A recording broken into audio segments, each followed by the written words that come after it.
not your ranking list. This is going to go down to F. Sorry, y'all. Now, I have played Blue Stinger before, and I know that a lot of people do in fact like Blue Stinger. I've only played it once, and I kind of got frustrated once again with it. I'm gonna put it on D. Just because it's not necessarily a great game in my opinion, but that does not necessarily mean that I'm closing my mind off from it for good. I'm not putting it in F tier yet. I definitely do plan on revisiting the game at a later date. Now, Cannon Spike, that game, I mean, it slaps. Good, really fast-paced arcade game where you can play as these various characters. My favorite part is you can shoot cops. I mean, that's the best part of all. You can't get cooler than that. You can literally be like this little Red Riding Hood girl in like a fucking scooter and just shoot cops. I think that's the best part. That's the best part of all. You can't get cooler than that. That instantly goes up to S tier. It is a very fun game. It's also a bit of a challenge, and I would recommend looking into it if you are looking for like a really good, short but fulfilling Dreamcast title to fill your afternoon, maybe with some friends and a cold one. Now, Capcom vs. SNK is a game that I played a while ago, and you know what? I think it's cool because like it's a really colorful game. It's really just eye-popping and rather beautiful. I think they do a really good job of like making the backdrops look really cool. I think that's the best part. That's the best part of all. You can't get cooler than that. I am not really all that obsessed with the game though, just because like it's one of those games that, I don't know, it just didn't stick with me. So I will put it in C tier because it is a really cool game with the visuals, but it didn't keep my interest for very long. Now, Crazy Taxi, that shit is gonna be just a hard one for me to say.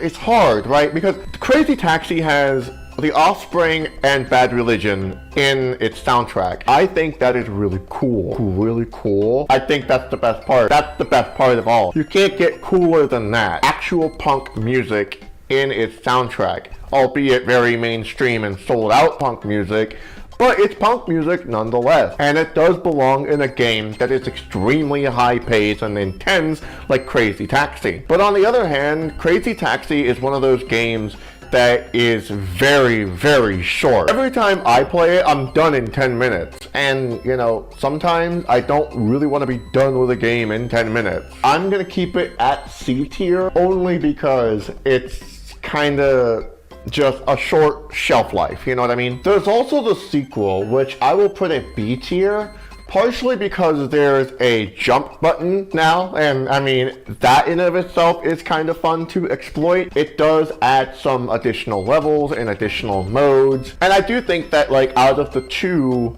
that one is the better one. Now, Daytona USA is a pretty okay game for me. I mean, like, you literally are just racing in a circle. I think that's what they call drag racing. I'm not entirely sure. Don't cancel me in the comment section. I think my favorite, most notable part is like the statue, or rather the mountain that is carved to look like Sonic the Hedgehog. That is cool. I think that is really cool. Really cool. I think that's the best part. That's the best part of all. You can't get cooler than that. But because I never really got to play too much of it, just because it didn't really hold my interest once again, I'm gonna keep it at C tier. It's okay. Not bad. Now, Echo the Dolphin, I think, is another one that is quite fascinating because it's actually a really pretty game. And I think the whole concept of being a dolphin swimming through the ocean is really, really, really cool. That is cool. I think that is really cool. Really cool. I think that's the best part. That's the best part of all. You can't get cooler than that. But again, this is one of those games that I will admit did not keep my interest for very long. Now, Dynamite Cop, well, oh man. Dynamite Cop is a game that I played a few years ago for the first time. Okay, so Dynamite Cop, let's do it. Oh shit. He has like 2 guns. That's not fair. That's not fair at all. So we all have food, and it's like we're fighting with food. It's a food fight, basically. It's like fighting food on. Fighting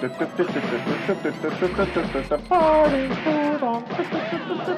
Fighting food on. Now this is funny. Lobster people? I like how I do a little dance every time I beat all the enemies. That's always awesome. Oh shit! Who are these little creatures inside the cages? What are they?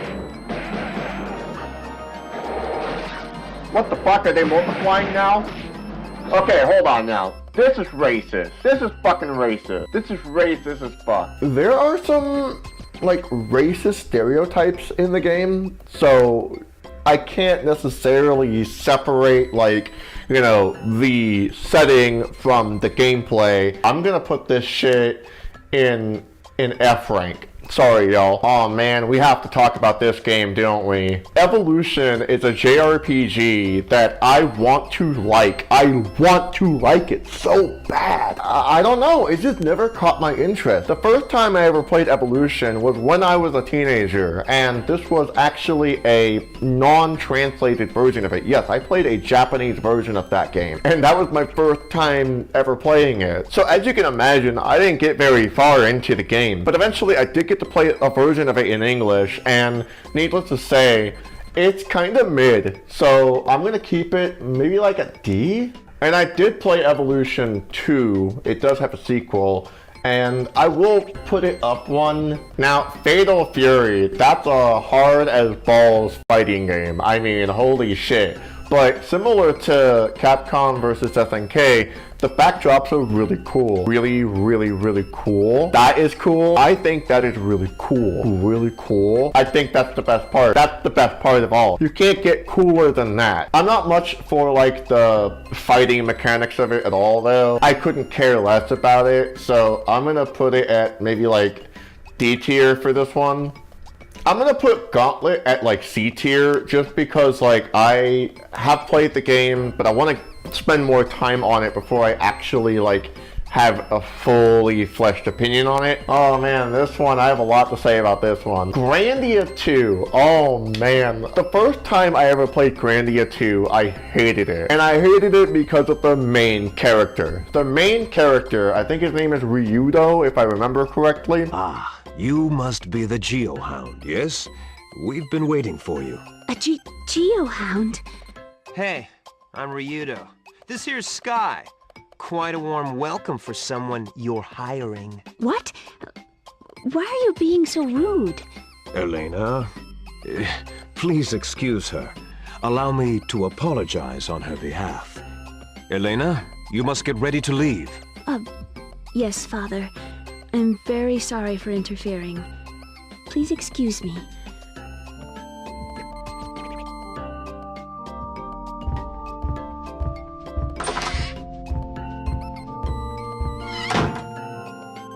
Excuses in women are equally tiring. Ryudo is a fucking dick. He is an asshole. He is a fucking misogynist. He sees women as like stupid. So the main character is like horrifically unrelatable, at least like in my opinion. I continued playing it. After I became disgusted with it, I said, okay, you know what? Fuck it, I'll give it another chance. Maybe there's something to this game that I'm not seeing. And you know what I did? I didn't finish the game, but I got pretty far into it. And you know what? It's pretty good. It's a pretty solid video game. Basically, it's a JRPG about a Geohound known as Ryudo, and the Geohound is pretty much like a bandit who goes after wanted criminals or takes after like odd jobs, make a living with his hawk Sky.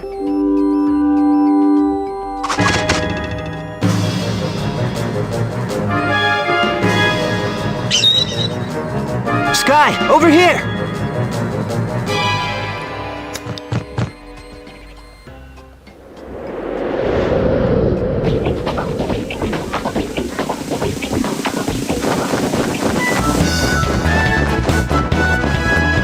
Ryudo, I cannot take much more of this. Quit your belly aching and fly, damn it! And I think the reason why I had a change of heart with the game itself is for a few reasons. The gameplay is actually really good. I mean, for a JRPG, oh my god, the battle mechanic is so decent. Like, I mean, oh my god, it's good. Really, really, really cool. That is cool. I think that is really cool. Really cool. I think that's the best part. That's the best part of all. You can't get cooler than that. It feels like I'm actually like kicking ass in the JRPG. It really just feels good. And the second reason is because even though Ryudo is such an unlikable character, there are a lot of women in the game. And the women do not fucking take his shit at all. What's the big deal? It's just a rickety old church.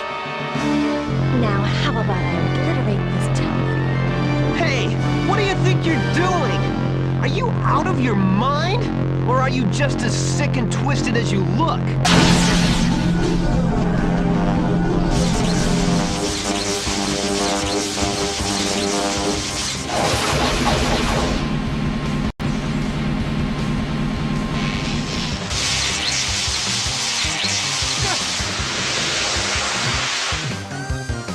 Damn it!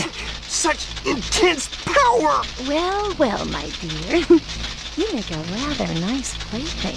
So I'm gonna fucking give this game an A rating. Damn, it is just so good. Now, I'm not very good at like shoot 'em ups, you know, like the reason why like some of these other titles are not being ranked, and that's because I don't really do shoot 'em ups all that much. Gunbird, I will say, is really cool because there's a lot of style to it. You can literally play as a witch while you shoot 'em up, if you will. That's going in B tier. Even though I'm not very good at the game, I always have a blast every time I play Gunbird too. So Hydro Thunder, I will put at B tier because like it is a really fun game. It's like one of the controls of like the controls of the game in particular are really good, especially considering that you are like literally motorboats racing on water. It's just the graphics are so nice too. The absolute the nectar goodness of the Dreamcast is like graphic chips and shit. Worth picking up. Definitely pick it up. Make sure you get the one with the hot new sticker on it though. Now, I have played Ikaruga before, but Ikaruga is a really fucking hard shoot 'em up, just like, you know, Gunbird. But the problem with Ikaruga is that it is really fucking strange. From what I can recall, you have to like change the color of your ship so that way you can attack certain enemies, and if you change the color of your ship, you can actually avoid getting hit by certain enemies. It's a lot to do with like the changing of the color of your ship, paying attention to the colors of the enemy. Complicated, especially for like a bullet hell game like that. I don't necessarily do well with bullet hells because when they're all over the screen, it's just like I don't know what to pay attention to immediately. I'm putting that right at D. I have played Illbleed before. Definitely worth playing, especially during the Halloween season. It's one of those games where if you play it, it's just like you gotta be aware it's very fucking gory. It is a product of its time. Not very good graphics with it. Well, let's just put it simply. If you don't beat it in time, something very bad happens to your female character, which I will not talk about here in this video. And I don't encourage you to find out. I'm putting it in D tier. Oh, this next one. Oh no. We're gonna have to talk about this one. Jet Set Radio! Oh man, I have like a love-hate relationship with it because on the one hand, it's one of the most dope soundtracks in all of like the Dreamcast's library. Edgy, poppin' music. I mean, the Jet Grind Radio soundtrack is definitely worth looking up on YouTube. But on the other hand, the whole concept, while it is really cool, it's just not really well executed. Jet Grind Radio is a game about a bunch of like street punks in Tokyo. They have to tag up the walls to mark their turn. They're basically fighting against these other rival gangs throughout Tokyo. Not to mention, they have to get away from the police within a certain time limit. The reason why I'm hesitant to give it like unconditional praise is because the controls are horrible. I mean, honestly, that's really sad that like they did everything right up until the controls, and it's just like that's what's keeping me from continuing to play it. It's keeping me from wanting to even finish it. I've never beat this game, and that's because because the controls are just so bad. So I'm a little conflicted here because I like the aesthetics of it, I like the style of it, and I love the music of it. But like when it comes to the gameplay, oh man, I don't know. I'll put it at B tier because it does everything right except for the one thing that it is trying to be, and that is a video game. Next up, we have JoJo's Bizarre Adventure. This is based on the manga and the anime. I am not a fan of the JoJo series. I'm just not. But I will say I have played this game before. It's actually 2 games, and you actually get to play as like all these different characters, and I think it's a little similar to like Shaman King, so to speak, although maybe I should be saying that Shaman King is similar to JoJo's Bizarre Adventure. But from what I can understand, there are like these spirits that kind of like fight along with like the characters and something like that, like an alter ego of some sort, similar to like Yu-Gi-Oh or like I said, Shaman King. I will put this game at like a B tier. It's not bad, especially for like an adaptation of like an anime manga series that I'm not even all that familiar with. Next up is Mucken X. I really wanted to like Mucken X, but the problem with Mucken X is, once again, say it with me, the controls. I can look past the cheesy voice acting that is in the game because it is so cheesy. It's kind of likable in a way. Has it been awakened yet? Soon, my dear. I thought the Makken project was strictly confidential. What's Kay doing here? Chief Sagami wants her to see everything. That's why he brought her here. I can even forgive like just the shitty graphics that are in it. Although I would say like the use of the graphics that they do use in this game is very appealing. Can't really endorse this game. I think it's one of those games where it's just like, because of the controls and because it's not really good in terms of gameplay, I'm gonna have to put it in D tier. I'm not very good at shoot 'em ups, as I said before. Mars Matrix is a shoot 'em up, and it's also notoriously hard. So I'm gonna put it in C tier, only because it's not my thing. I have played it, didn't come out from it liking it all that much, but you know, doesn't mean it's a bad game. Now, Mortal Kombat Gold is interesting. I've played a lot of Mortal Kombat games, and I'm not a fan of the series, but I did like the games Mortal Kombat Deadly Alliance and Mortal Kombat Deception. So I did try Mortal Kombat Gold on Sega Dreamcast, and I'm gonna be real with you. If you're looking for like a decent fighting game on Dreamcast, you may as well just play Soul Calibur. Soul Calibur is clearly the better game of the two. I would say Soul Calibur is the better one. So I'm gonna put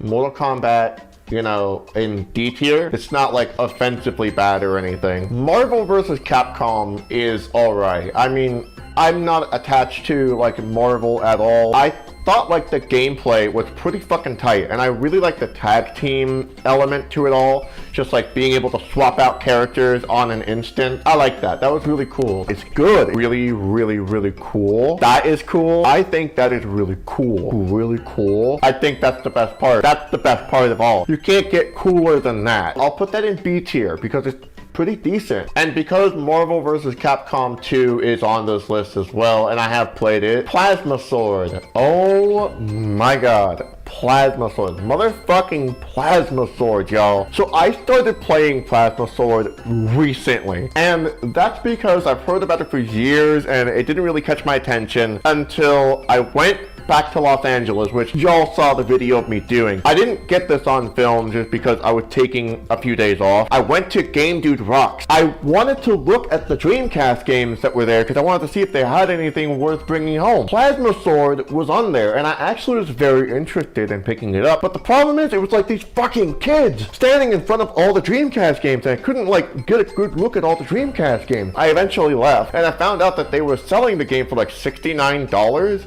Nice. That's a little bit out of my price range. I don't necessarily feel bad for not picking it up. That being said, I did play the game, and oh my god, it is awesome. Like, I mean, it is actually a really fucking good game. Graphically speaking, it's very kind of like limited on the polygon count. The character concept designs and stuff, and like the layout, it looks really cool. Really cool. It's good. Really, really, really cool. That is cool. I think that is really cool. Really cool. I think that's the best part. That's the best part of all. You can't get cooler than that. Nothing comparable to Soul Calibur, but like some of these like character concepts are so intense that I just think it's worth playing. Not to mention, it has like a bitchin' rockin' soundtrack. I might get canceled on Twitter or x.com or whatever for this. This right here is going on A tier. That shit is honestly really good. It is a hidden gem. Power Stone. Power Stone is very similar to Super Smash Bros., although it is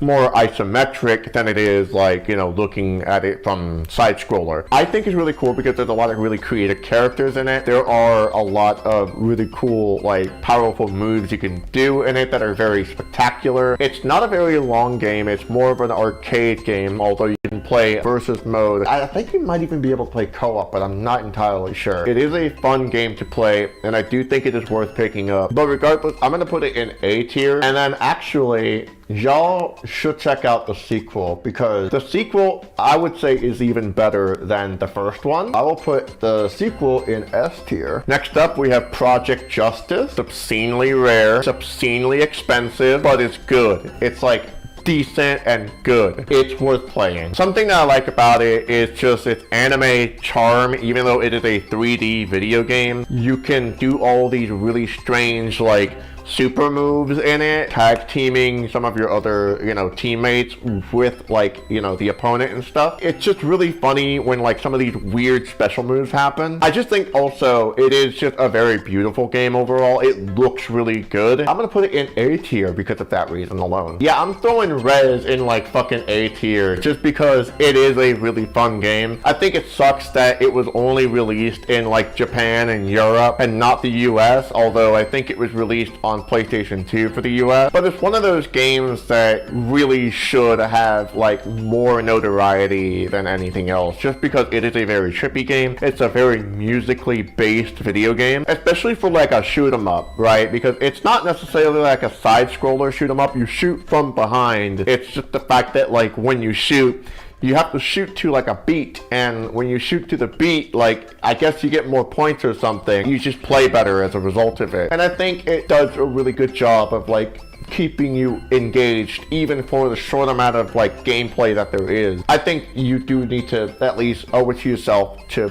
try it out. I have played Rush 2049 before. I played it on Nintendo 64 and I hated it, but I also played it on Dreamcast and holy shit, it is way better. So I'm putting that shit in A because it's actually better than the N64 version. Shenmue. Father! Dad! Stay back, mule. Just tell him, Dad! Dad! No! Why? I'll get you back for hurting my dad! Leave him out of this, dude. He has nothing to do with no fucking mirror or whatever.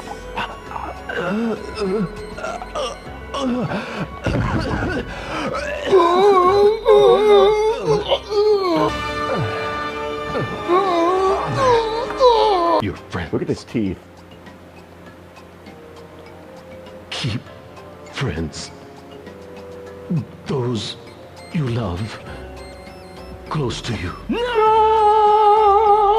A timeless fucking classic, y'all. It was the most expensive game ever produced at the time. The whole aspect of being able to look at things up close was extra like crisp details. And you know what? I think the story in Shenmue, even though it is very, very poorly acted, I think it has a lot of charm to it. I think there's just a lot of just absolutely cozy vibes coming from Shenmue that makes it worth playing.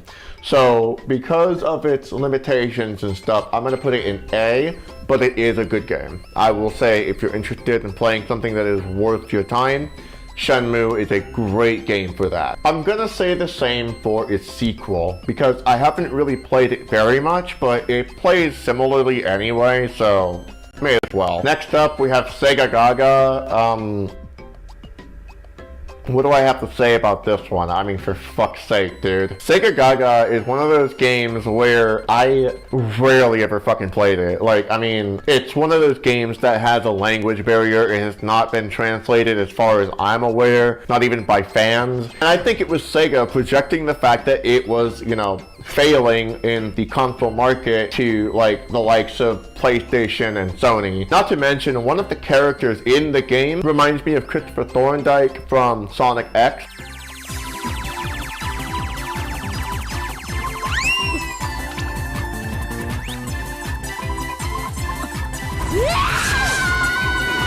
Soon we'll be back home, Sonic. Back home. Let's go. Okay. Sonic. No. I fucking hate Christopher Thorndike. I'm putting it in F tier because it's not really much of a game as it is more of a JRPG that is trying to dissuade from humiliation on Sega as a corporation. But I will say that there are a lot of really good animated cutscenes that are worth looking up on YouTube if you're just interested in seeing like an interesting part of like Sega history and whatnot. Now, I'm not much of a Star Wars fan, but Star Wars Racer was honestly one of those games I had a lot of fun with as a kid. I played it at my friend's house, and honestly, it was so cool. Really cool. It's good. Really cool. That is cool. I think that is really cool. Really cool. I think that's the best part. That's the best part of all. You can't get cooler than that. Oh my god. This is on the list. Nappletail is one of those games that is so fucking underrated. Oh my god, y'all, Nappletail. I have Nappletail. I have it. I've never completed it, but I want to continue completing it because, like, I mean, just look at the cover. Like, it, like, aesthetically, like, it is absolutely pleasing to the eye. You play as this girl who gets sent to a dream world, and you pretty much have to figure out your way out of that dream world by restoring the 4 seasons of the year. Very beautiful because it was actually created by an all-female like development team. And I just think it sucks that like it wasn't ever ported to the US. This is a fan-translated version of the game. But I'm just gonna say right now that like this game, you need to try it out before you say anything about it. Definitely pick it up, play it, you know, I don't know, just go try it out, support it. It typically plays like a platformer, and so because of that, I'm gonna put it in B tier. Next up, we have Heavy Metal, and Heavy Metal is one of those games I kind of wanted to like, but the problem is that it is kind of mediocre. I don't know, there's not really anything remarkable to say about it. The controls weren't really all that good. I don't know, I'm just gonna keep it at C. It kind of reminds me of like Spawn Enter the Demon's Hand. Speaking of which, Spawn Enter the Demon's Hand, that game actually is a lot of fun. Every time I play that game, I just get a real thrill out of it. It's an arena fighter, but the levels itself are really creative. They're not like just flat arenas. You have to climb up and down and go all around. There's a lot of weapons, there's a lot of characters. I will say it's definitely a B tier, a solid like B tier. I'm just gonna say right now, Tony Hawk 1 and 2, they are some of the best. Like honestly, they are some of the best video games of all time. Now, I'm more of a fan of Tony Hawk's Underground 1 and 2. I think those are better than the Pro Skater series. You can't go wrong with Pro Skater series. You have some of the best soundtracks out of any video game ever. Like, I'm serious. You want some of like that good ass hip hop music. You want some of that good punk music. You want some of that like good like heavy metal music. You gotta fucking pick up Tony Hawk's Underground and Tony Hawk's Pro Skater. Although we're not ranking Tony Hawk Underground here today because that wasn't released on Dreamcast. Maybe we will someday. We're going to be keeping Tony Hawk's Pro Skater 1 and 2 at S tier just because of how fucking good the entire series is, including those 2 games. Next up, we have Time Stalkers, JRPG that I played a long time ago. It is a little bit on the cheaper side in terms of graphics, but I think it is similar to, you know, Grandia. I didn't get very far into it, and I think it's a little glitchy at times. I'm gonna actually keep it at B tier, just because I did like the aesthetics of it, but it's not as good as Grandia 2. Next up, we have Sword of the Berserk. I almost beat this game. Honestly, a lot of fun, because you get to play as Guts from the anime and manga. There's a lot of enemies that are very creative. I think there's a few downsides to it, however. There are no subtitles, and the cutscenes are sometimes hard to understand. Sometimes the cutscenes are really fucking long. I mean, they are obscenely long, and sometimes even a little drawn out. But when it comes to playing as Guts, I mean, honestly, like, it's good to just hack and slash. It feels similar to Fable in a way. I never got around to beating it. I got to the part to where you have to run from like these tree trunks and shit. Trying to be like a hack and slash and not like a fucking temple runner, for crying out loud. And I did look into it, and that part of the game is like right before the final boss. I feel almost cheated a little bit. That's really my fault here for not being a pro gamer. I'm putting it at A tier, Soul Reaver. I'm sorry, y'all, but like, I'm gonna have to put that game at D tier. I hear a lot of people talking mad praise about the game. I couldn't even get past the first level. Again, you can criticize me in the comment section for not being a pro gamer, but that shit is just not playable for me. Next up is the Giga Chad game of them all when it comes to fighting games, and that is Soul Calibur. Listen, when I first picked up Soul Calibur, I did not think I was gonna like it as much as I do now. Like, I thought this was gonna be a pretty mid-tier game. It was not gonna hold my attention for very long. Hell no. This game, honestly, is like the best fighter in the whole Sega Dreamcast library. If you like fighting games, you absolutely like owe it to your fucking self to get Soul Calibur. I'm not joking. I'm dead fucking serious. I'm playing it on my gaming channel, and I am having a fucking blast. In the past, I have actually unlocked all of the characters, and all of the characters are a fucking blast to play as. I don't think I have a single bad thing to really say about Soul Calibur. It goes at S tier. It deserves to be at S tier. And the last 3 games that we are going to be ranking today are the Sonic ones, y'all. First up, we got Sonic Shuffle. Now, Sonic Shuffle is an attempt for Sonic to be like the Mario Party series, although I don't think it executed very well. There's a lot of like sound bites and actual like models that are borrowed from Sonic Adventure 1. I don't think they did a great job with it, so I'm putting it in D tier. Well, let me put it this way. I did a video talking about like, you know, which one I think is better, Sonic Adventure 1 or Sonic Adventure 2. I would rather you go watch that video instead. So I'm just gonna throw both of these games at S tier. Alright everybody, what do you think of this list? Do you think that I did a good job ranking them fairly? Or do you think that I majorly fucked up? I should delete my channel right now, and I should never, ever, ever show my face in public ever again. How fucking dare I have a wrong opinion about this?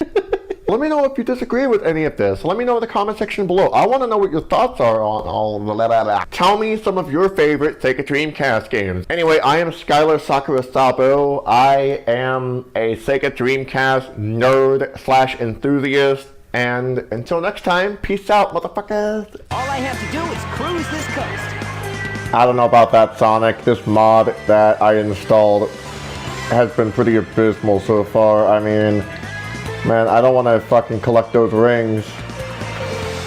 Damn.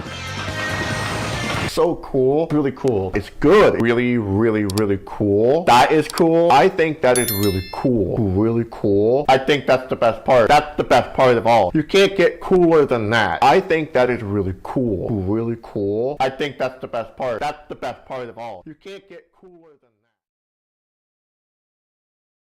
that. Let's get ready to rumble!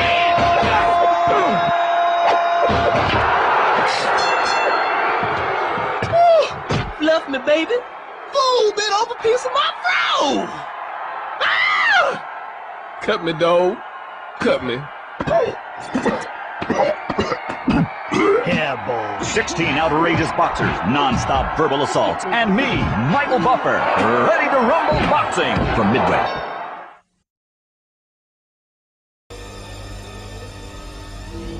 Don't worry, guys. Sonic will get us out of here.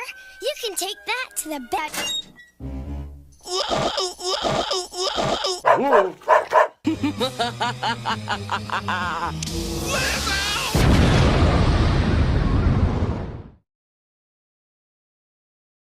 Hey! Hey! Hey! Hey! Hey! Hey! Hey! Hey! Oh my gosh! You lame knuckle! I'm having a bath with my rubber crocodile. But I only want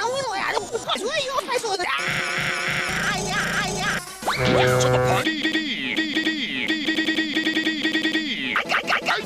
Man! Here it is, your overbearingness! I personally washed and fluffed it this morning. That's Green Man! No, the hedgehog is doomed!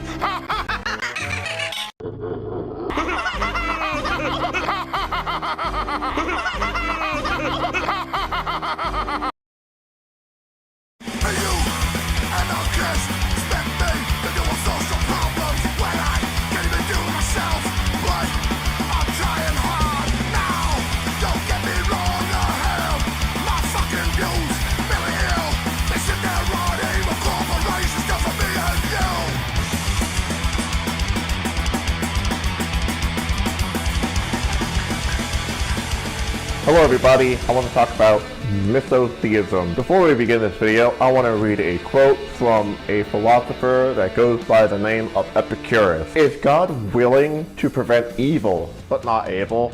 Then he is not omnipotent. Is he able, but not willing? Then he is malevolent. Is he both able and willing? Then whence cometh evil? Is he neither able nor willing?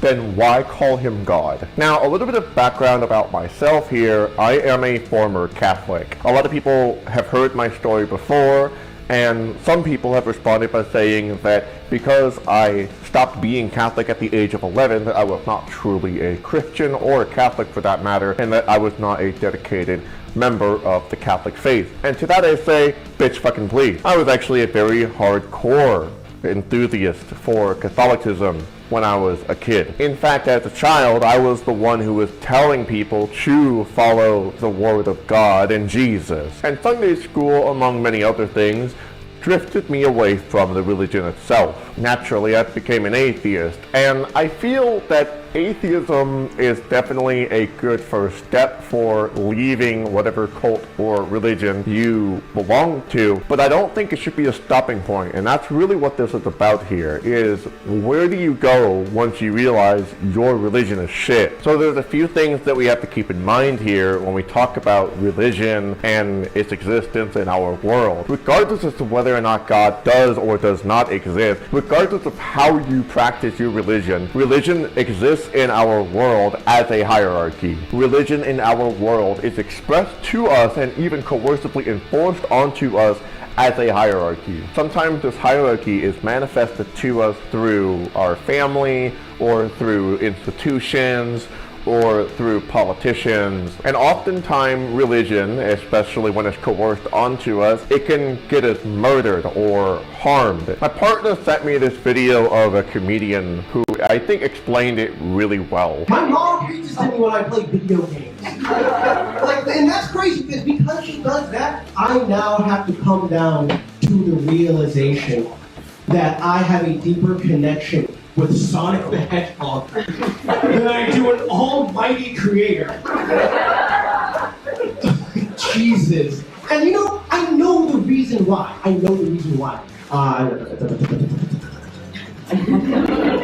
You. Describe Sonic to me. He's a blue hedgehog. Exactly, blue hedgehog, blue nigga. Yeah, got it. Describe God. Exactly, man. Exactly. So I actually took you into a discussion about Sonic the Hedgehog from two separate countries, and guess what? They became the best of friends. Two people from two separate countries talk about God and the crime rate source. And they're not going to explain why their version of like fucking God gave some kid cancer. You know who wouldn't give a kid cancer? Sonic! Religion is a violent hierarchy. Let's just face it, it's a violent hierarchy that does in fact exist in our world, regardless of whether or not God does or doesn't exist. And I think a lot of atheists will in fact identify somewhat as agnostic, just based on the principle that they can't prove that God doesn't exist. No honest atheist can, but on the other hand, no honest Christian can prove that God does in fact exist. Because the framing in which religious people work on is when there is something that is extraordinary throughout the universe or our world that they can't really put an explanation on, their solution to that problem is what we call the God gap. Hundreds of thousands of years ago, when humans first came into existence, we noticed the sun coming up. And when the sun came up, it gave us light, it gave us warmth, the ability to grow crops, life in essence. And when the sun came down, the moon came up. And when the moon came up, that meant darkness, death, danger. For the longest time, there was a sun and moon god throughout religion. The concept of the God gap has been implemented to give the sun and the moon an explanation. Now granted, today we have a full understanding as to what actually happens when the sun comes up and the moon comes up and whatnot, so on and so forth. The earth is not the center of the universe, and the sun is not rotating around us.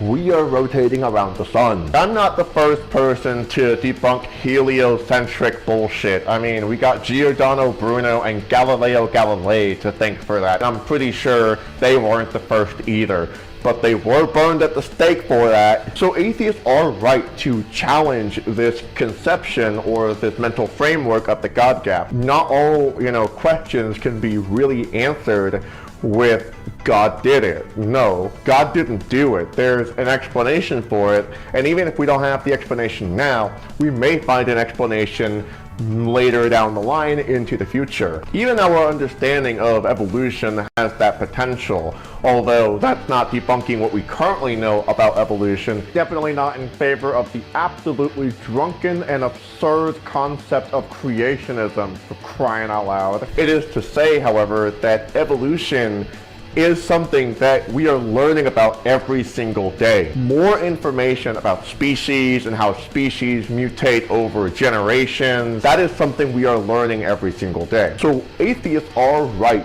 to critique this particular God gap because it is giving a real secular actualized explanation, or rather a non-explanation, where a false explanation is being put into effect. But you see, my friends, that's not even what I'm here to debunk, right? I'm not here to debunk atheists on this, the whole principle as to whether or not God does or doesn't exist. I don't believe God exists, and I don't really have any interest in proving to you that God does or doesn't exist, even as a misotheist, which is what we're going to be talking about today. Misotheism is a hatred of God. Hatred of God doesn't necessarily mean that you hate all gods, although you can hate all gods, but you don't necessarily have to hate every single god. I choose to hate the Christian God because that is the one I have the most spiritual connection with. I was once a Catholic. I am no longer a Catholic. But one thing that people sometimes ask me, and I think it's a very valid question here, is why do you even go through the energy to hate a god in the first place? This is a really well-placed question because if you hate something, then there's no reason for you to explore any form of energy towards that thing any further. You can completely disregard it. Well, I think the first thing that we need to remember here is that whether or not God does exist, the religion does exist in our world, and it is a coercive and violent hierarchy, as we have discussed earlier. Oftentimes, religion manifests itself through money and control of entire communities and sometimes even entire countries. Oftentimes, religious people are politicians who own some form of capital or some form of political power where they can dictate other people's lives. And so my hatred of God is really manifested in my hatred of hierarchy and the conquest of power. Being defiant of the very thing that these fucking jackasses worship is pretty powerful if you really get down to it. One of the things they'll probably say is, oh, you should just repent for your sins, ask God for forgiveness. Well, what if I don't want God to forgive me? In fact, what if I want God to fuck right the goddamn off? I have so much resentment towards that God that I don't necessarily see him as a God. What if I hate him so much that I think it's inappropriate for me to ask for forgiveness? What if I want to do some horrible fucking things that I can't say on YouTube.com? Atheists would argue this is a very emotional and subjective point of view. And to that I say, You're correct. Absolutely. There is no reason, scientifically or in a secular manner, to have this position other than to maintain a resentment towards God. Again, I am not here to debunk atheism. I am not here to debunk atheists or their stance against the God gap mind frame. I am here to explain why I hate God. Also, I Hate God is a really cool band. Y'all should go check it out. In fact, if we're gonna go there, I may as well say, look up Antichrist Demon Core, Young and Pissed Off, I don't know.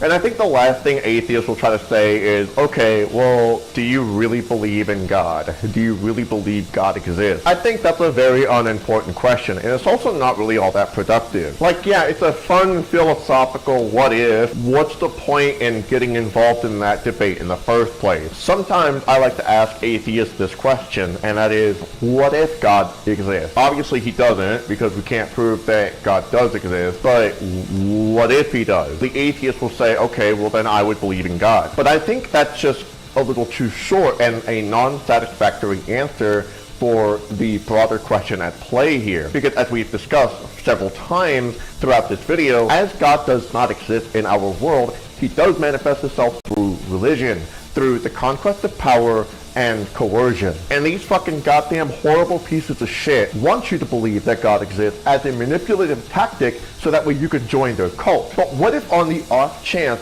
God does exist? And let's say for the sake of example, it was in the exact depiction that these horrible fucking religious goddamn nutjobs depict him. We are talking about literal fucking God that flooded the earth, that wants you to forgive him because his son came down to earth and he was hung on the cross for his own sins. What then? I ask the atheist. Do you worship the God? What do you do then? Almost every atheist I have asked this to has said, well, yes, I would worship him. But they think that I'm talking about acknowledging his existence. No. Acknowledging God's existence, whether or not he exists, does not mean you have to worship him. Sure, that depiction of God would send you to a damnation of eternity of hell. Should you worship this fucking horrible, jealous man? And I say no. The answer is no. You should defy God. I think while Mikko Bakunin isn't necessarily the most perfect anarchist, considering his past with anti-Semitism, I do think, however, he makes a very valid point about the concept of if whether or not God does or does not exist. If God really existed, it would be necessary to abolish him. And I really think at the end of the day, that is my position here. If God exists, he's got to be abolished. I don't care if he's almighty, if he's all perfect. If I lose that battle, if we as humanity united and we all fought against that motherfucking almighty God and lost in the process, if we were flooded a second time in a row, I don't care. We have to abolish that motherfucker because he is a jealous God. He is a vengeful motherfucker who hates his own creation, at least if he is real. I don't believe in God, but if God does exist, I would want to fucking and then some. Anyway, I really hope that this video is helpful for those who have been struggling to understand what misotheism is every time I mention it, or why I don't necessarily denounce the existence of God right off the bat. Although I don't necessarily believe in God, it's a little bit more complicated than that. And I hope that this was helpful in breaking that down further and further. Let me know what you think. What are your thoughts on the concepts that I explored today? Comment below. And then also, of course, like the video, share the video, blah, blah, blah, blah, blah, blah, blah, blah. You know what to do. You know how to do YouTube, right? Bye.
Hello, comrades.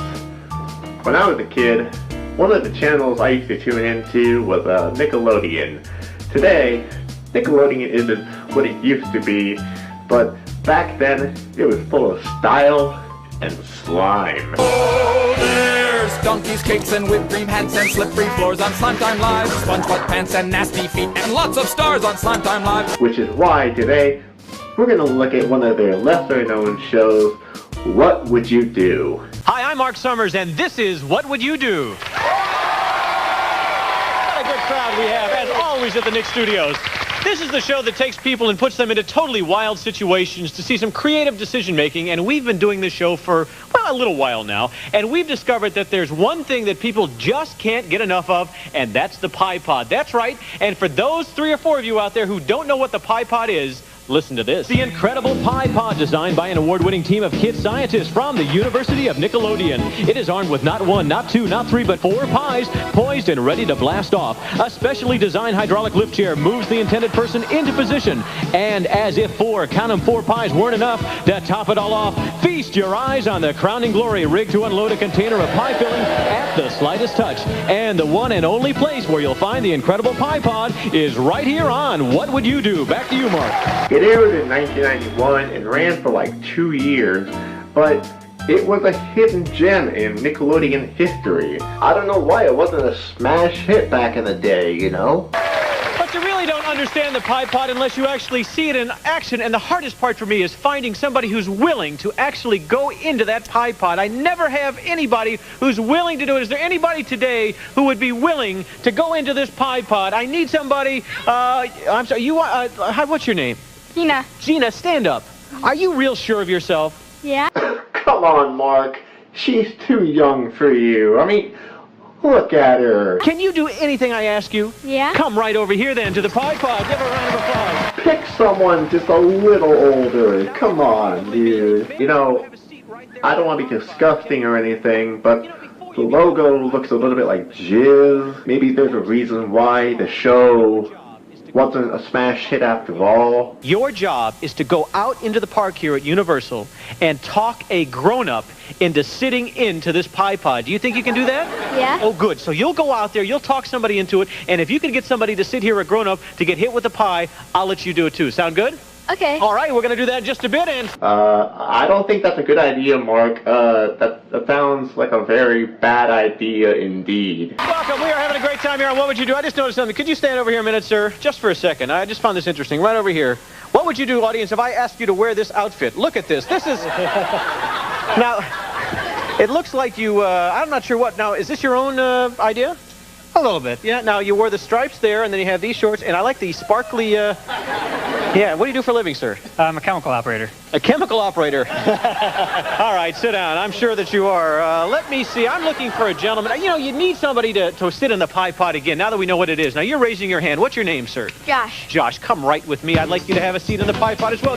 Did you see that? He just told an adult that he was ugly, and he just went after a child. I know this is a children's show, but I mean, come on. So we get this kid named Josh to sit in the Pie Pod, but before we do anything, we're introduced to this makeup artist. And tell me about this that you've made over here. This is a life cast of my son, which is one of the process in making the foam appliances. Is your son dead? And you've been working about 2 hours today with 3 young ladies, and I would like to show them to you, audience, so here they come.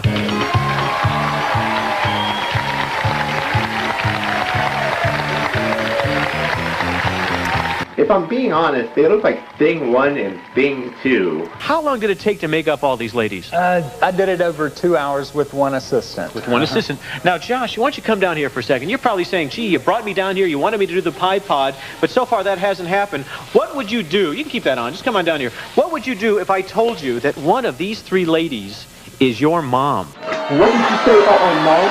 What did you say about my mom? I don't know. Do you believe me? No. You don't? Well, I will tell you that one of those ladies there is indeed your mom. I'm not going to tell you who it is just yet, because I have a little wager to make. You're going to see 3 examples. They're going to talk. You're going to get to go over and maybe feel one of their faces, and we'll do a little experiment there. After 3 little experiments, I'm going to ask you to pick out which is your mom. And if you do pick out your mom, she's going to the Pie Pod. How does that sound? Good. Oh, good. Yes, I thought you'd like that. Okay. So to start things off, I'll let you go over and feel each face. You can't talk to them, but you can feel each face. You can take the plastic off because I want you to make sure. How's it feel? Weird. Weird. Imagine if that was his mom and like he felt her face and like that would have been so fucking rude. Weird. Yeah. Okay. Now feel this face here. Okay. You can feel that one over there. Okay. Now step down over here. So after that, they each do a dance and they each roar. Monster number 1, roar. Monster number 2, roar. And monster number 3. Okay. We have felt their makeup. We have heard them roar. We've seen them dance. You have one choice to make. Tell me which one is your mom, and if you're right, she's going to the pie pod. I think it's the second mom because she looks like that stereotypical 80s mom that would linger around and, you know, poof up her hair. But I mean, that's just me. Let's see which one it is. Monster number 1. You think monster number 1 is your mom. Well, hold on just one second. You didn't pick the lady on the end. And is that your son? No. That is not your son. And we have a picture of what this young lady looked like before she came here today. Can we take a look at that shot? That's what she looked like before. And, of course, this is the way that she looks right now. And he did a great job, and she really looks terrific. And you did not get selected. Is that your son? No. That isn't. But do you know this gentleman? Yeah. Who is he? My brother. Oh, did you know that's your sister? You picked her out? Did you? Wait, she's his sister? I just... Holy shit, my mind is blown! Can we take a picture of you before you got here today and see what it looks like? Very pretty young lady, and there it is right now, as she is now. Dude, stop it already. Fucking horn dog. At least wait until she's 18. He got you, Mom. This is your son, isn't it? Yeah, he's mine. And what gave it away? The voice. The voice gave it away? You thought that was in, okay. Well, you know what you have to do now, because he did it. Why don't we have a little seat? Well, let's not even put that on her, Robin. It's right in there. And you come right over here. And we have something called the flinch factor, which, you know, since you judged her, I won't even ask if she flinches or not. You go stand over there by that cord, because what we're going to do is give you a little extra opportunity after she gets those on. Now, audience, you have to decide, is it 1, 2, 3, or 4 pies? 4 pies. And of course, they unleash all 4 pies. Release all 4 pies, and after we're done with the 4 pies, you pull on that cord, and that lovely stuff will come down, the crowning glory, and we'll pay this whole thing off. Ready, audience? 1, 2, 3. Here goes the first one. Oh, you missed on that one. There's 2. Can we get it? There we go. And let's pull on the cord. Yes! You don't get much better than that.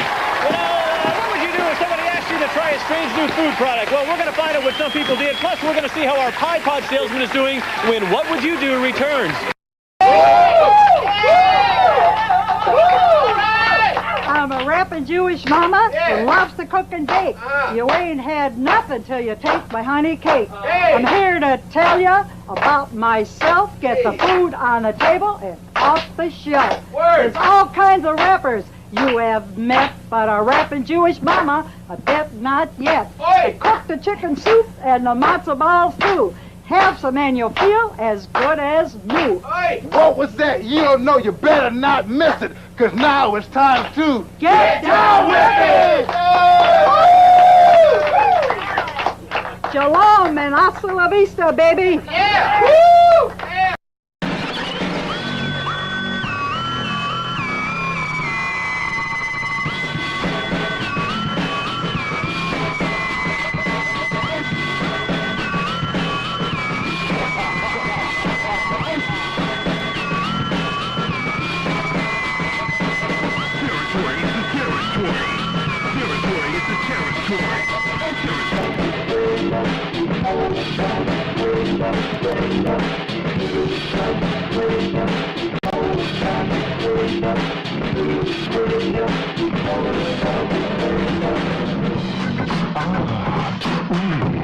Check it out. Now we get you feeling real tipsy. Now let me take you on a trip and roll with me. We can always get the party on Memorable Day because we got to do that anyway. Hey, it's time to get on down to the funky funky rhythm and the sound. Cause I gotta hit you up, big baby, inside the...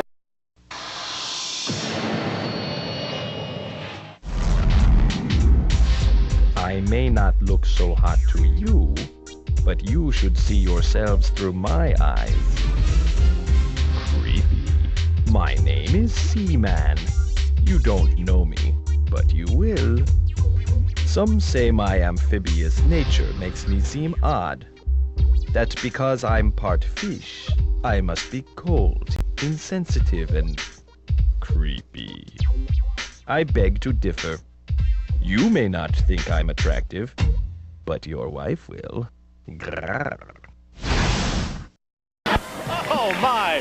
She really took it in the face there pretty hard. Well, oh yeah, there's the... yeah, that always feels good. Well, I understand that our young lady whose name is Gina, Gina is outside and she is trying to convince somebody to sit in the pie pod. Gina, can you hear me out there? Yes. Oh, good. Let me hear you go up to some adult, see if you can talk. Have you gotten anybody to do it yet? Is she wearing any pants? I don't think she's wearing any pants. They need to give her pants. Go up to some adult there. Let me see. Do I see some guy there in a big, ugly white hat there? Yeah, go to him. Try that guy. Let me hear you. Hi, would you like to be on Nickelodeon's Pie Pad? Yes. Oh, yes! You know what it is? Gina! Yes? Ask him why he wants... Ask him why. What? Ask him why he wants to do it. Why do you want to do it? I don't know. He doesn't know. Ask him what country he's from. What country are you from? I am from Sweden. From Sweden? Oh, good. Well, tell him it's a little tradition we do to welcome people to the United States, okay? What? Where are you from? USA. What's your name? Gina. This man has taken over the show.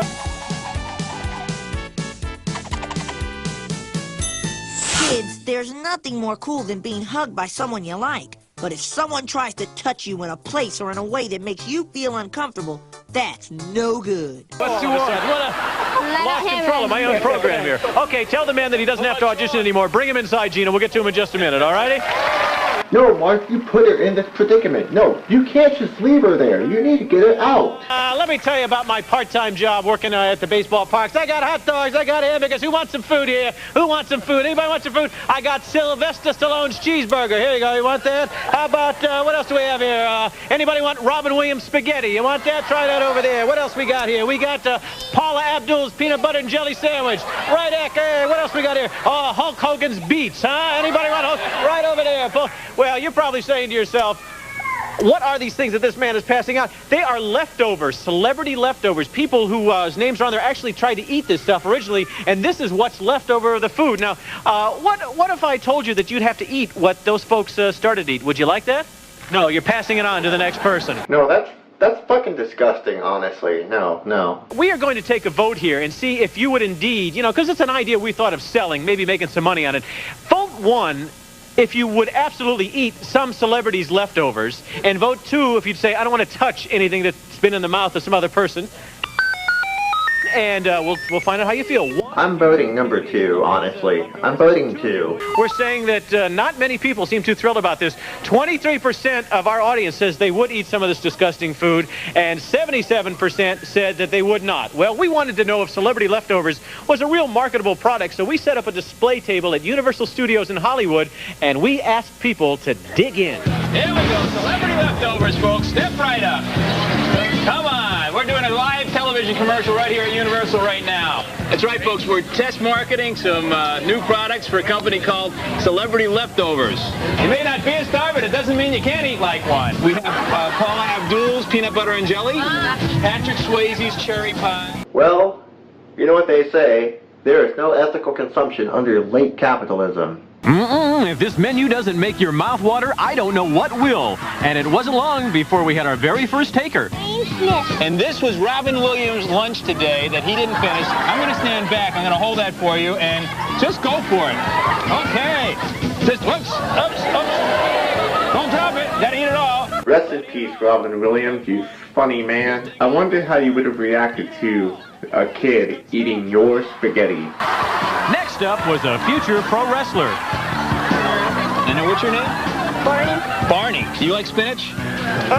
Oh boy, we got a good taker here. This is Hulk Hogan spinach. It's not just any spinach. This was Hulk Hogan's lunch yesterday. You never know, Barney. You may grow to be just like Hulk Hogan. Now take a big old spoon of that, Barney, and just stick it in your mouth, and this is good stuff. Oh, Barney, now watch, don't spill it. Now go for it, Barney. Slap it in your mouth there. There you go. Good stuff, Barney. Would you look at that muscle, folks? Damn, look at those cans. Goddamn, you kid. What the fuck are you eating? Steroids? What would your favorite celebrity be? Rosie and Bars, whatever. Cherry pie? Yeah. Okay, that kid's gonna be a stoner when he grows up. Now take your time. Take it slow. Look at the camera and just. This was Roseanne Barr's cherry pie. Okay, go for it. This is your big shot at success. That's not so bad, is it? Pretty good. We got it a week ago. It's still fresh. What's your name? Dina. Well, Dina is going to sample. This is celebrity leftovers. No. This has all been 100% USDA grade inspected, hermetically sealed right after he bit into it. This is great. Okay? Is there something on there? No, that's okay. It's fine. Get up. Okay, Dina. Now just look at the camera and take your gum out of your mouth. Bite. Unless you want bubblegum pizza. Okay, I don't know who Tony Danza is, but I would not be eating rotting pizza if I were her. What do you think, Dina? Tastes nasty. Tastes nasty? Don't you like pepperoni? Tastes like frozen pizza. No, come on. No, really. This is the worst pizza I've ever tried. Well, obviously, this guy thinks that Sheena Easton's pizza is just a little bit better. This is good stuff. What do you think? Is that good? Tell me how good it is. Is it good?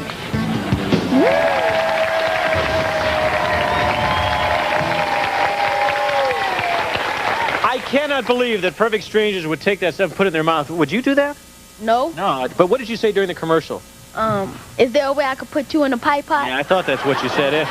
Whole public is going crazy. Well, while we're talking about the pie pot, let's bring Gina back out and the victim that she found out in line. Come on out here, gang. Hell yeah, this is what we've been waiting for. I'm glad that Gina is safe from the park, and now we get to see him get pied in the face. 1, 2, 3.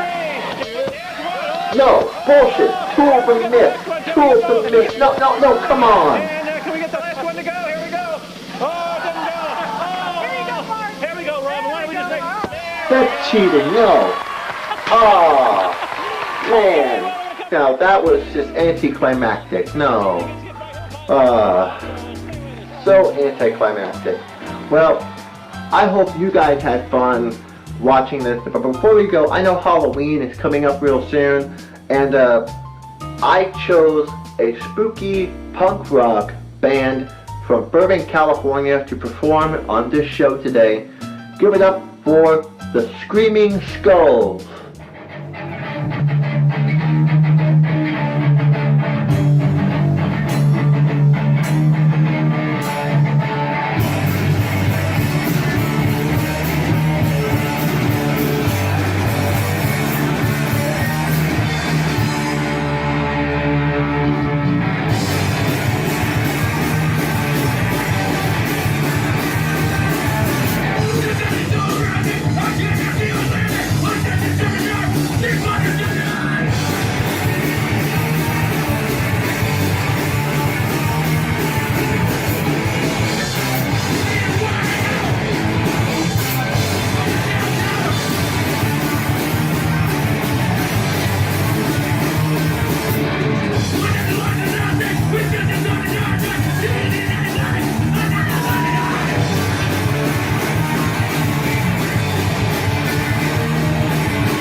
Johnny Jupiter, a human, more or less, Major Domo, Chief of the Robots, and Reject, the factory rejected robot.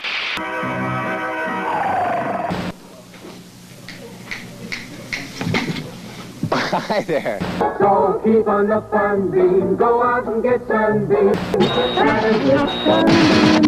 Nine a winner, pay the front line, take the don'ts. Oh, hi, Mark. He's coming out again for a new point. Get your bets down, ladies and gentlemen. 4 4's the point, mark 4. Ace, deuce, scraps, wants 4. Ace, deuce, scraps, wants 4. Ace, deuce, scraps, wants 4. Ace, deuce, scraps, wants 4. Ace, deuce, scrap, wants 4. Scrap, wants 4. Who wants to odd 4? 5 wants 4. Check me out, Tom. 9 a winner, got a hot hand. Place your bets, ladies and gentlemen.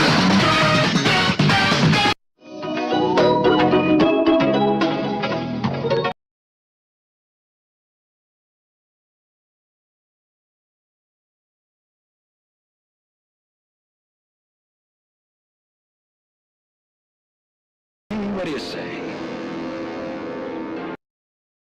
Early one morning, a large policeman was sitting close to the line. Thomas liked policemen. He had been a great friend of the constable who had just retired. Peep, peep, he whistled, "Good morning." Thomas expected that the new constable would be friendly too, but was sorry to see that he didn't look friendly at all. He was red in the face and very cross. "Disgraceful," he spluttered. "I didn't sleep a wink last night. It was so quiet, and now engines come whistling suddenly behind me." "I'm sorry, sir," said Thomas. "I only said good morning." There certainly is something to be said about the event that took place in New York City this past weekend. If you've been paying attention at all, you'll notice that law enforcement has been gathering in large crowds, specifically to march in defense of fallen officers. This is once again a living fucking contradiction in every sense of the word. Actress Jacqueline Guzman has said, quote, "We do not need to shut down most of Lower Manhattan because one cop died for probably doing his job incorrectly. They kill people who are under 22 every single day for no good reason, and we don't shut down the city for them." And thus, Jacqueline Guzman was fired for this comment. Well, she's still not wrong, even though she got fired. It was a well-put statement. The media, and especially potential legislators and politicians, are extremely quick to label Black Lives Matter as a terrorist organization, even though Black Lives Matter is not an organization. It's a decentralized movement with many millions of supporters. Not to mention, Black Lives Matter as a movement started because of the excessive force being used on black people, murdering them in large numbers by police. These are extrajudicial murders that rob black people of their ability to achieve due process. Since the year of 2007, qualified immunity has largely protected at least 200 cases of law enforcement being punished for using excessive force. This is one very simple yet easily identifiable example about the difference and stark contrast between Blue Lives Matter and Black Lives Matter. And let us re-emphasize once again that Black Lives Matter is a movement completely founded on the concept of holding police accountable for excessive force, fundamentally racist violence, and murdering people of color on a very systemic level. Even Jason Rivera, who the cops closed the streets for, committed fare evasion in the MTA, and not wearing masks, creating a super spreader event that the people of New York City did not consent to, which, by the way, the MTA will be spending $249 million on new cops to save $200 million on fare evasion, which means that if cops are committing fare evasion and the MTA are looking the other way, the MTA view the cops as useful to charge those who commit fare evasion that are regular citizens. He wrote regular lawbreaker in his book. But yet, even Jason Rivera, yes, noticed that there was an increase in stop and frisk activity. Before he passed away, Jason Rivera wrote, quote, I remember one day when I witnessed my brother being stopped and frisked. I asked myself, why are we being pulled over if we're in a taxi? I was too young to know that during that time, the NYPD was pulling over and frisking people at a high rate. My perspective on police and the way they police really bothered me.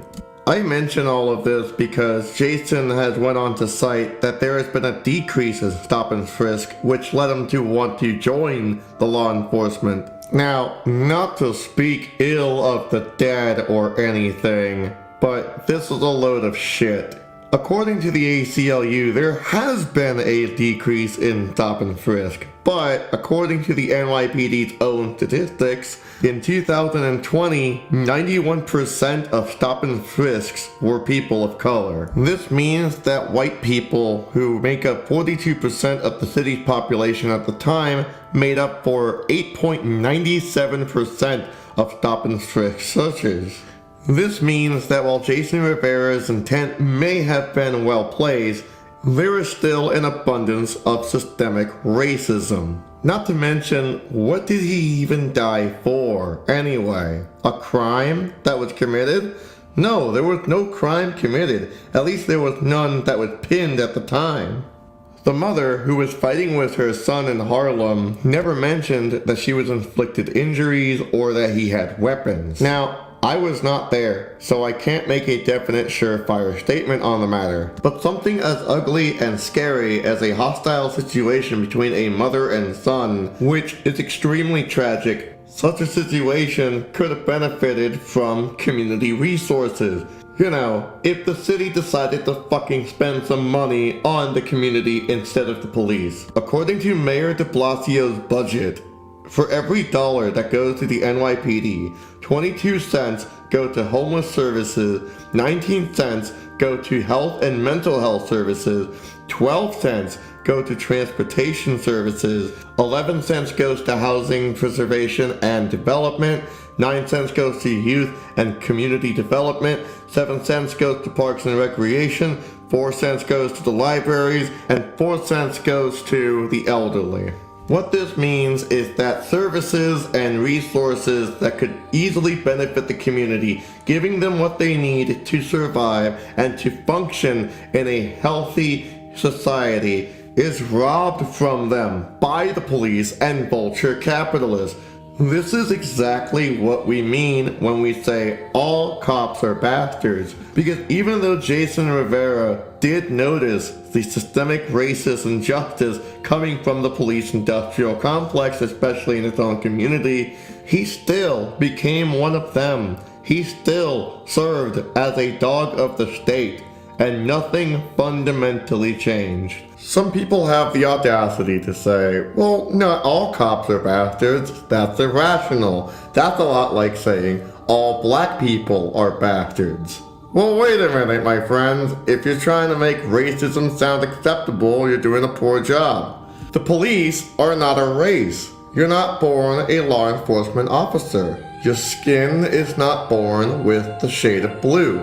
There is no hegemonic cultural entity that is defining you as a law enforcement officer when you are born. If you're black, on the other hand, especially in a white supremacist society like ours, then in large part you are coerced to either play the game of cultural assimilation, and that's if you're lucky, because the other option is getting screwed by the system. Just because a cop is black, or a cop can understand its hierarchical contradictions within its own system that it enforces, doesn't mean that the cop is somehow good. Because the corruption in law enforcement isn't just limited to major cities, and whenever a cop is silent on the matter or doesn't act on initiative to stop this systemic bullshit, there is no reason for us to believe that law enforcement is a justified hierarchy. Law enforcement don't even actually solve crime, for what it's worth. A 2020 study from the University of Utah of Law took a notice that law enforcement only solves 2% of crime. That means all of what cops do is to protect and serve the state. And that does not matter which party is in office. And that's because at the end of the day, no matter how nice your uncle is, if he is wearing that uniform, even with some intent of doing good, he is wasting his time. If you want an example of an actual good cop, well, they don't exist. At least not anymore. One such cop we can always commemorate is Christopher Dorner. So if the law will not do the right thing, other people will have to do the right thing, and they'll have to do the right thing by breaking the law. And that precedent has been set many times throughout our history. The people who saved the Jews from the German Nazis broke the law for a higher ethical purpose. The people who liberated slaves in our country through the Underground Railroad system to protect them from slave masters and a very barbaric law in the United States at that time. They did the right thing. They broke the law for a higher ethical purpose. But however much he argued with him, it was no good. The law is the law, he said, and we can't change it.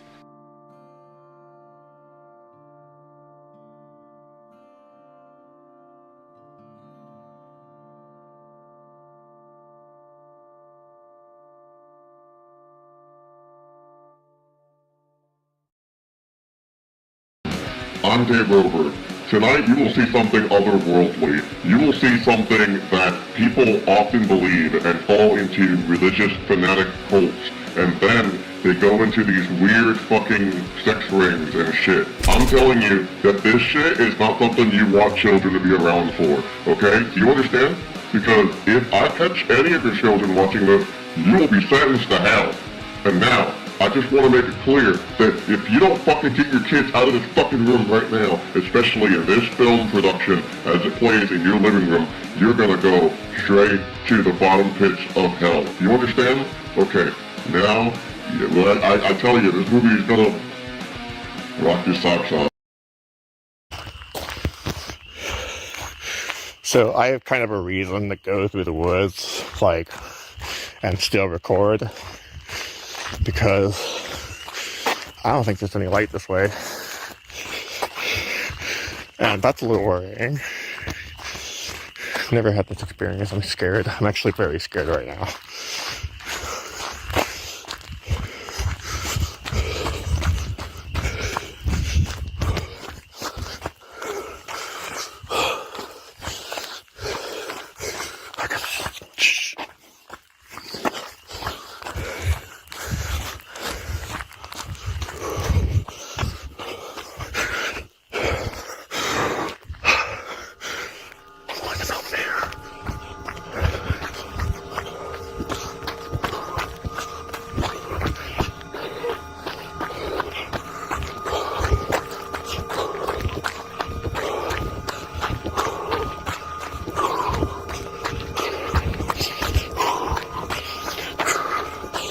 I need my inhaler after this.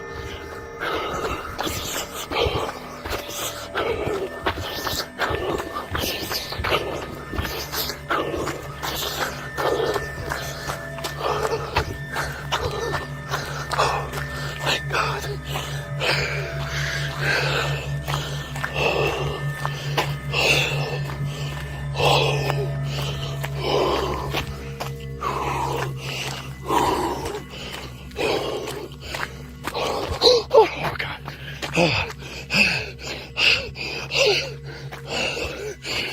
Not funny, guys, just we got scared.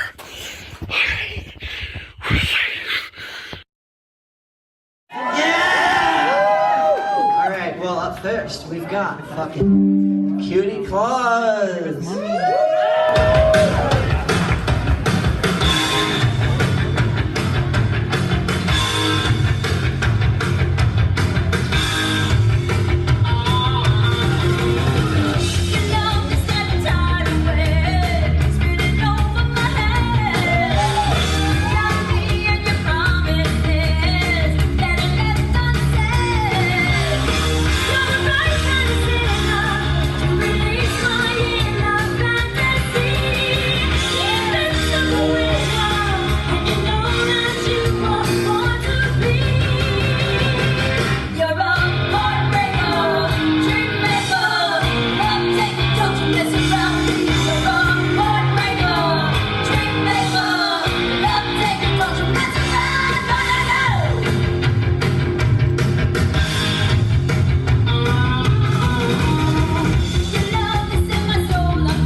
didn't smash a fucking guitar.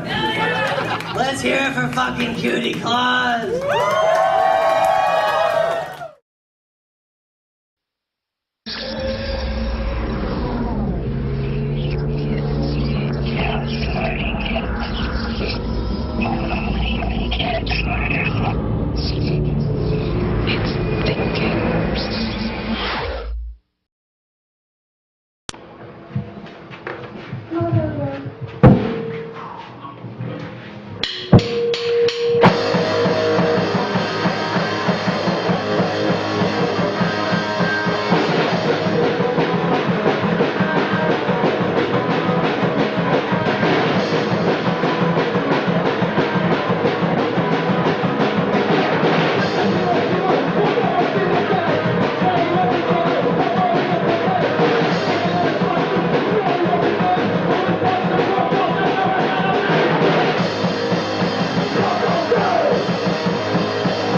cold spots.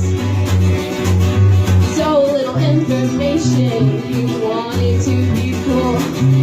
So fucking cool.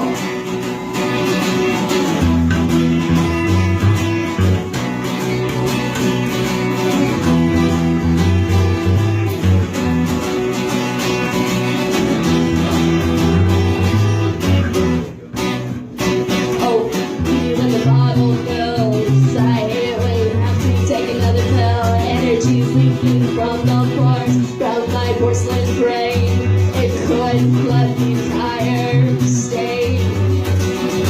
To hate me, what do you want? I have nothing left from my broken inside.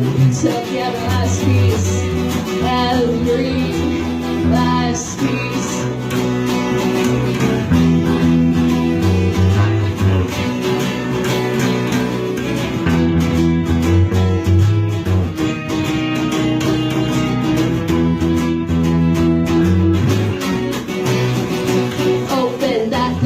The gold unspoken things I really made it. They're all so jaded, just another reminder of a tragedy. The fire aches to devour those memories inside my little wooden box. Don't take the last piece, not until you're certain of the future chosen ahead.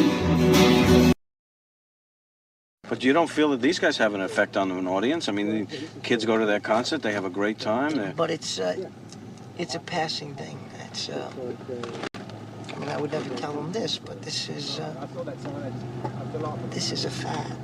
What's more of arguing, knowing that I can never win? I'm guilty and sin. You're stubborn, you always cry. I can't even put up a fucking fight. You're always right. One day, when it's just me, I make a million of myself, sweating back and see. I'm not the lazy kid, you got to in your mind. I got hope and dreams, you're gonna get up and fight. You're something, when the doors are closed. You don't know me, don't try to show me. Gonna find this out on my own.